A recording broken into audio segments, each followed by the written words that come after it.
Hey guys, it's Billy and welcome back to the Spill Sesh Sunday special. This week has been insane. Let's just dive right on into it. The first thing we're going to be talking about is Ethan Dolan. So I don't know if you guys have been paying too much attention to the Dolan twins lately, but came out with a whole documentary just really getting deep with their subscribers and just anyone that follows them in general. They had a really hard time accepting that their father was no longer there, which I literally couldn't even imagine. That is just so heartbreaking, and my heart just really, I don't know, it just extends out to them because they are so strong, and I felt so bad, and it must have been so hard for them to admit that they weren't there emotionally and they felt just numb. But I feel like the Dolan twins have started opening up and getting a little bit more personal and not feeling as, held back in a sense. In the documentary, Ethan actually made the decision to shave his head.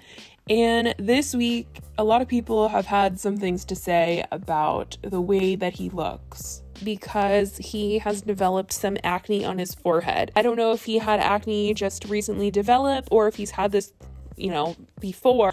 But this photo was swirling around on Twitter of Ethan and his forehead, and Grayson had to come out because somebody said, "This is really mean, but I have trypophobia and literally have to cover Ethan Dolan's forehead when I look at him because of his spots. Sorry, E." Now, my mom has this phobia, and I know it is real. I've seen it in real life. My mom has just a true phobia of holes or bumps or uneven bumps. So I don't think that this was actually something that was calling Ethan ugly flat out or being rude to him in general, but I just feel like this is something that you would just keep to yourself or tell your very closest friend who you can tell like mildly offensive stuff to. This is a little bit much, but Grayson had to come out and defend his brother by saying, "I've seen a fair amount of tweets calling my brother ugly because of his current acne breakout. E isn't one to let things like this bother him, but this doesn't sit right with me. Making fun or putting someone down because of a physical appearance that is out of their control is ugly." And I completely agree. I just don't think acne is a super big deal.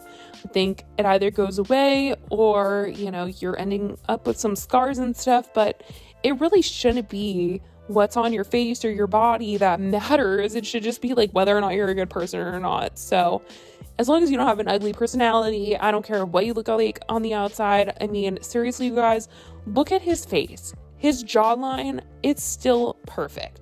Like, this acne, I can't even see it because his face is just so defined, and I don't know a better word to say it. But anyways, you guys, I hope you know what I mean. He's not ugly by any means. So get out of here with that. We're moving on. We are going to be talking about something that is a little sad, actually. If you guys know Cameron Boyce, he was in The Descendants. He was on Jesse. He recently passed away a few months ago. He passed away in his sleep, and it was very devastating for a lot of people. He was such a light in the Disney community and made a lot of impacts on kids' lives because he was on the Disney Channel. He was on kids' shows.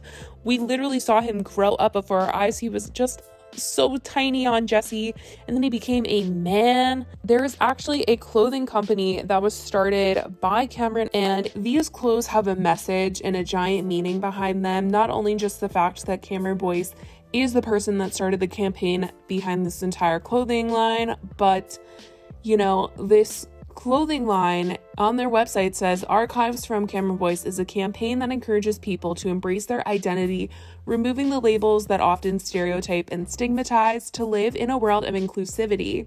We created Archives with the knowledge we all have something to say by the clothes we wear. With that, we encourage everyone to ask, who made my clothes? We are made locally in Los Angeles by artists making a living wage in good working conditions. We use 100% recycled labels and packaging that do not contribute to the planet's waste, but rather aid in eliminating it." And Shein, if you guys know what that is, it's a clothing site that literally has everything and anything, and they made a knockoff version of the merchandise that they were selling on Cameron Boyce's website, and it is like the the exact same stuff, you guys. It is so uncomfortable. I have not ever seen them rip off something so hard and so exact for somebody that is literally no longer here on this planet. It is so rude. So the clothing brand that they've created is The Archives From, and the caption of the photo, when they realized that Shein had basically stolen from their designs, they went straight to Instagram and said, "We have officially been ripped off by Shein, and it is incredibly violating. If anyone wants to help us make this right and bombard these thieves until they remove our creative property, we would be honored if you did. Thank you to the fans who brought this to our attention. We greatly appreciate you." So they did give an update. They said, "Thank you to everyone for rallying behind us. While Shein hasn't responded, the product is still up and we are working and fighting to make this right.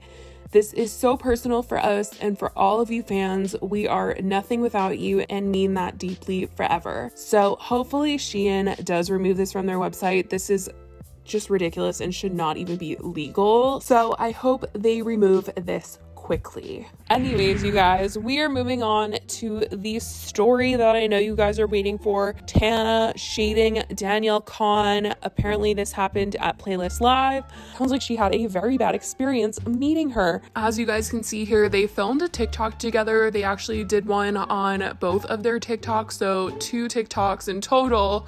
But I just wonder what went down that had Tana feeling this way. And it seemed like Tana wasn't the only one that got this impression, because there was a lot of people throwing shade at Danny this weekend. Somebody went through Tana Mongeau's likes on Twitter and she liked something that was extremely shady towards Danny. So this is what the tweet read. It said, it was posted by some girl and she is at Playlist Live, and she captioned her photo with Danny, "She was a B. Ah ha ha ha ha ha." And Tana liked it. Tana thinks that Danielle is a B. What? I mean, honestly, you guys, I can't say I'm surprised, because like on her Instagram stories and stuff, it kind of does seem like she's that way. But I just want to reiterate, you guys, I don't think that's her true personality caused by something else other than the fact that her mom is just hyping her up, making her feel like she's in cloud 9, making her feel all some sorts of type of ways.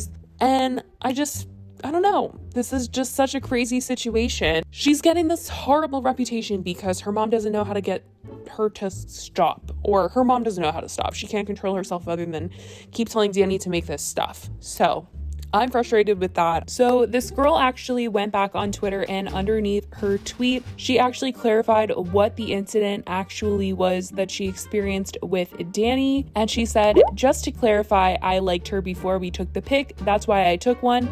After we took the pic, she rolled her eyes and walked away. Also, she didn't say one word to me at all. I said thank you and she said nothing." Now, this girl isn't the only one that has had a bad experience with Danny at Playlist. There is a bunch of people on Twitter that have shared their very, very not so great experiences with her at Playlist Live. Somebody else posted she was a B, and then obviously the girl that we saw, somebody said, "I met her at VidCon and she scoffed after our photo and walked away to the next fan." Somebody said, "I told you," and she said she rolled her eyes after we took the pic. So it definitely seems like this isn't the first time that this has happened. I don't exactly know what Tana's experience was with Danny to have her feel this way, where she could agree and like this photo. It was just so crazy to me. Now, another big thing, because we are talking about Playlist Live, Danny's performance is getting a lot of heat right now because she performed one of her songs on stage and it didn't sound incredible. It just sounded like she was out of breath, and well, I don't know. I'm not going to go into detail about it because I feel bad, and I feel like, you know, her mom is the one that set up that entire performance, and that is that. And I'm just, you guys, just so you know, like, I know it's not okay for anybody to act like this or be this ungrateful for the lifestyle that they have, but when you're 13 and your mom is like your manager, it's a little hard to try to be a better person and a bigger person when the person that is the biggest influence in your life isn't such a great person. So it's hard to separate. So I can't really blame her for being who she is when her mom is the way that she is. So Anyways, you guys, I love you guys so much. Let me know what you think about all of this, and I will talk to you guys in the next video. Bye, guys.